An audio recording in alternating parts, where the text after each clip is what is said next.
Good morning. How are you doing today? Hi, Arrow. How are ya? Fantastic. This book is so important. We need it now. It's a voice. You are stepping out there and you're saying, "Hey, look, do you know the story? Let's bring it forward. Let's start a new story." Yes, and that's what was so important to me was that, people know about Billie Jean King, Danica Patrick, but they didn't know, Arrow, about the rest of the women in my book that I felt needed to have a platform, be able to tell their story. A lot of people don't know about the Jane Kennedys, the Julie Crones. There were so many women here, Manon Rhéaume, that needed to be highlighted and tell their story. And they didn't have social media back then, so it was so important that I didn't just highlight women that are very prominent now in sports, but women that actually were the trailblazers and the pioneers of sports. See, that's one of the things that I learned in going through the ranks of martial arts is that we were always supposed to put focus on the history, because everything that took place inside that dojang was because somebody was there before us. And I feel like sports is missing that right now. We don't know who was there before us. Yeah, you nailed it. A lot of the younger generation won't look at who was the one who paved the way in any sports or any profession, I should say, rather. And, for me, I've always been kind of that old soul. So I always, when I be watching sports, I'm watching, the Otto Grahams from back in the day and looking at the Cleveland Browns and black and white. You know what I mean? So I always was one of those that wanted to know the history of the sport and the people who actually, the ones who started it all, the Jim Ottos and so forth, and different, people that I was like, gosh, I really look up to all these people, and not just the, just because of they're prominent now, but they're the ones that paved the way. And so that's why it was so important for me to make sure that I had these women in my book that, no one really knew about. Yeah. I mean, as a kid, one of the things that they always, kind of gave to us in elementary school were those weekly readers. And we always learned things about Jackie Joyner Kersee. It was like one of those things. Learn about your sports heroes. Yes. And that's why I wanted everyone to know their stories and know their trials and tribulations and things that they sacrificed, and, how so many of them didn't know at the time, like what they were doing for sports, Arrow, that they were actually, role models. They didn't realize that so many of the women said, I didn't realize I was just playing the sport or doing what I love, not realizing that I was putting an impact on so many younger women. Yeah. To be in your own league and playing the game the way that you have been, that means taking chances, and challenges are the daily expectation. Yes, absolutely. And I always say, it was a lot of the women, we all talked about the sacrifice, but we also talked about the naysayers and the haters and the doubters, and that kind of fueled all of us. You kind of have that thick skin. And when someone's saying you can't do something, if, in our DNA, all of us women can relate that we were, oh, okay, you're going to prove me wrong. Well, here we go. It's on now, so it's so much sweeter. And like one of my mentors, Kobe Bryant, Kobe used to always say to me, that's why I play with a chip on my shoulder. He's like, BJ, you got to play with a chip on your shoulder. He's like, You got to go through this, proving people wrong. He's like, and that will fuel you, and you'll never be complacent. Mediocrity is not an option. And so being able to push through, and to the point where now, I'm not offended by anything, Arrow. I can get anything thrown at me. And I've had, people in my personal relationships, boyfriends be like, oh God, you have such a masculine energy. And I'm like, yeah, because I've had to deal with this for so long of trying to have my voice heard, or, you know what I mean? So then it kind of just translates, all across my entire life, which maybe that's a bad thing, but that's just the way I've lived my life now is, being kind of that prove me wrong, you need that's, don't prove me wrong, so that's how I've gone through my whole life now. See, one of the things that future broadcasters and sportscasters need to do is they need to pick up this book and study your path, because what's happening is they all think they're superstars now. Oh, I'm going to go get my own YouTube channel. I'm going to get my own podcast. Ooh, look at me. And really, part of the journey is being taken on. Yes, absolutely. And I think, and I hate to say this, but I think sometimes the younger generation, that work ethic is a little bit lost. And for me, the first year I was scouting, Arrow, I didn't get paid. I was basically an intern where I was learning everything about it. I was a post and pregame reporter for the Lakers, but I had an eye for talent. But I did this whole year proving myself. I was a scout, and then they signed me to a 5-year deal and a 5-year deal. And it wasn't glamorous by any means. And I was there for 13 years with the Lakers, but it wasn't glamorous. I was renting cars in the middle of nowhere, not sure where I'm going, driving, and around, not sure where I was going to end up. And, but it was a passion of mine. And through the resiliency and through the blood, sweat, and tears, I was able to achieve something really special. And at the time, I didn't really realize it, but it's something where I had so much hours put in before, people, I don't know what that saying is, Errol, but they say, people just see when you're successful, but they don't see all the no's and all the things that you had to deal with before you got there. And I think that's important for people to realize that it's, it's that journey that you go through that makes it that much sweeter in the end.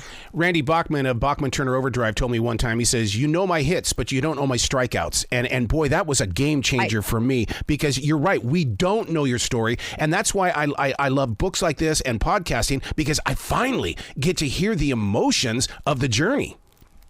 Yes, and it's tough. It's not always happy. You know, like it's kind of like social media. You see Arrow like on Instagram or all the different social media platforms, the highlights. It's like a highlight reel. You know, you're not showing the parts where you're in your room in the dark, like crying because you want to give up, or, you know, so those are the times where you have to, build character, I think. You know, those are the times that really make you who you are, when you're getting the no's, you're telling you're not good enough, you're told that you don't deserve to be here. That's when you really become who you are. And that really, for me, that's made me who I was, because of the no's, all the negative, if that makes any sense. It wasn't really the positivity. Of course, the getting to where I'm at and being successful and be able to achieve what I did, it was great in itself. But I think it was the negativity and the no's that really built my character. Oh my God, I lived off that stuff. To me, that was fuel. That was like, okay, you said no, but I'm going to grow anyway. And if we don't get along, then I'll go somewhere else. Right, exactly. And there is a space for you, and there is a path for you. We all have a different journey. And I think that's why I was so passionate about this book, is because I wanted the younger generation and the females to realize that there is a space for them. And if anyone who feels like they don't belong, that no, it'll take a while, and there will be some sacrifices and some sleepless nights and times where you don't feel like you're good enough. But in the end, it is all worth it. But it takes time, and everyone's journey is at a different pace. You're not afraid to talk about a lot of things in this book, especially when it comes to sexism inside the boardroom. I mean, I can't imagine how you would walk into that room. How did you take the shape of that leader that you are when behind closed doors you might have been a little bit different? Yeah, I mean, I think that's kind of like part of my DNA of always kind of having that tenacity and kind of a way for me to always be able to express myself, and to kind of have to like be louder, to be able to get my message across, and kind of just be able to feel seen or heard, so to speak. And so when I would go into like our draft rooms and stuff, it's like the minute I'd walk in, everyone like gets quiet. I'm like, what? And I would say, why is everyone quiet now? Exactly. And so, and it's like, and kind of like catering to me. Oh, do you need anything? It's like, no, just treat me like everyone else. Like if you would do that with the guy next to me, sure, but don't be like, go overboard, if that makes any sense, Arrow, to make me feel like, oh, we have to treat her special because she's the female there. And there'd be funny things that would happen, and they would, like cuss and be like, oh, we're so sorry. And I'm like, I probably cuss more than you. Like, we're fine. You know what I mean? Like, you just, so it's like, it was just, once they started to figure out, like, yes, I'm a female. Yes, I have long hair, but actually, like, I'm just like one of y'all when it comes to talking hoops, right? So that was a thing that, for a while, I had to kind of figure out, because in the very beginning, when I was like the NBA pre-draft camp, I was throwing my hair up in a ball capsule because I didn't want anyone to see that I had long hair, and I was wearing baggy sweats because I wanted people to think I was a boy. So when I was in the gym, I didn't stand out because I wanted my scouting reports and my knowledge of the game to stand out, not the way I looked, because I knew that was going to hinder me. So I always was very much aware of that and cognizant of that, and tried to hide that. Being on that scouting team, what are you really looking for? Because in this day and age, attitude has to be everything. It can't be just the shot. Attitude and the way that they handle themselves with the team and not the individual. Yes, absolutely. And scouting for Phil Jackson was hard because he you had to have a player that was going to gel in the triangle offense, and it wasn't just going to be the star player. It's got to be someone that had a high basketball IQ. I look at like a Luke Walton.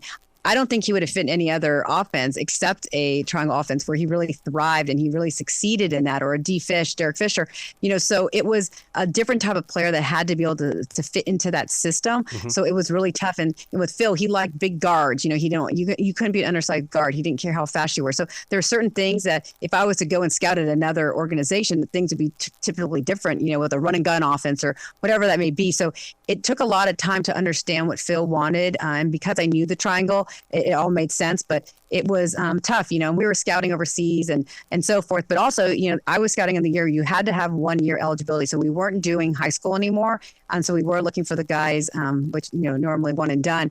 But it was someone who had to have a really high basketball IQ. Because you'd be surprised how many superstars would come through the Lakers and they were lost in that triangle. Yep. So it was different to kind of to understand that, but in time you kind of got what Phil wanted. Every magazine, sports magazine, even movies, they always talked about, or they show the scout, and it's always been a guy. What was it like for you to be the girl, to walk into that little area and be respected? Yes, it was tough because whenever I would go, first of all, to go get my credential, right? You need a credential to go in the games. They'd say, "Oh, are you here with the cheerleaders?" And I'm like, "No." Yeah, they did many times. Or they say, "Oh, are you a scout for the cheerleaders?" First of all, cheerleaders don't have scouts. I mean, maybe they do. I've never heard of it. But they would always ask that. And then I would have to go in, and then I would go in. There's a special area for the scouts. And then all the other scouts would be, talking and whispering and this and this. And then I would just go up and start shaking everyone's hand, to break the ice. And then all of a sudden we're talking hoops, and they're like, "Oh." And then one guy even said, I remember he was a scout for the Raptors. He was like, "I feel really bad because I'm going to be honest, I was talking a little bit of smack about you." He's like, "And now that I'm, talking to you about basketball, I feel bad." And he was honest, and that's fine. I'm sure that happened a lot, but it was funny how over time I was starting to get these relationships with different scouts, different front office, GMs, the Michael Jordans, and people starting to respect, who I was and understand that I knew the game, and they would put everything else behind, not thinking about the way I looked, or, that I didn't have the conventional way of coming through the scouting ranks. But it wasn't for everyone. It took a while. Mm-hmm. That handshake is so important to me even today. And I just feel like that if we were to shake hands, there would be strength inside that handshake. Did you have to master that?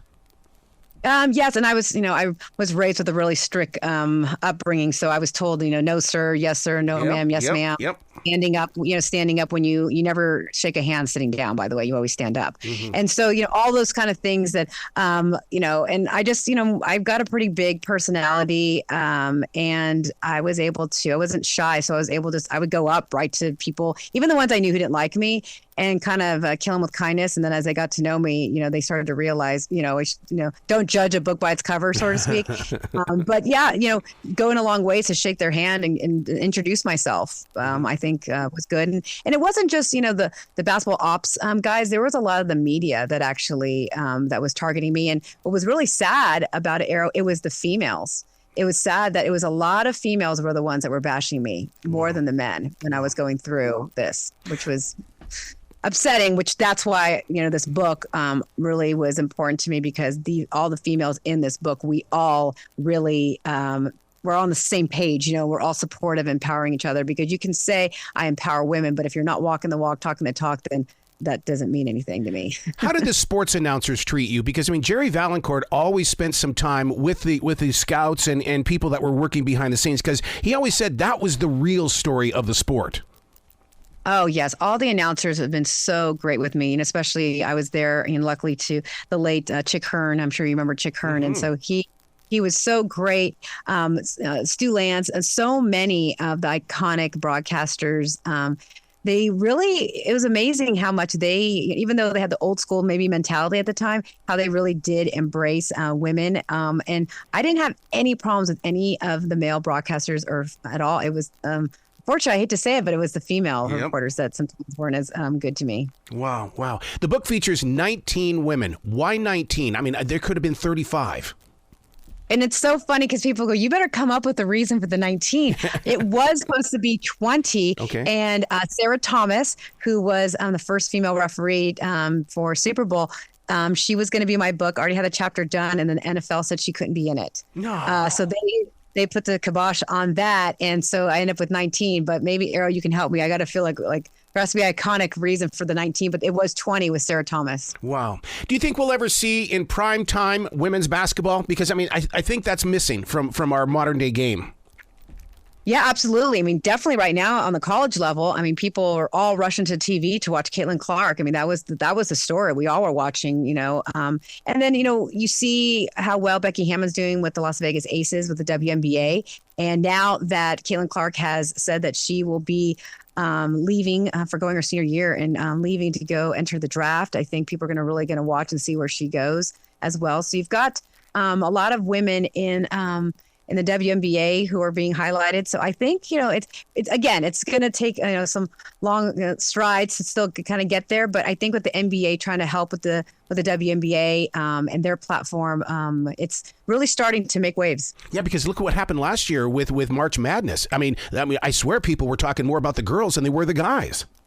Oh yeah, because of course when you watch the women, they're more fundamentally sound, let's be honest, So watching a women's basketball game, you actually know, like, if you're teaching, because it's funny, I've heard guys say, when I'm teaching my son how to play basketball, he goes, I first say have him watch women's basketball because they are fundamentally sound, right? Mm-hmm. And so you have them watch the game, and some people still like the dunking and all the different, stuff that you can't see maybe in women's basketball, but you can see how they hit the three, how they work as a team, how they are defensively. Like, you watch a lot of NBA games. I'm sorry, I'll say it, but until playoffs come, there's no real defense. Where at least with women's basketball, you see a lot of defense. So I think it's an all around good game, especially if you're a sports fan. So I think it is, especially, I hate to say it again, but again, Caitlin Clark has really moved the needle and made a difference in that. Do you find it inspiring that in the world of professional wrestling that women are now the main event and they're not just the opening act?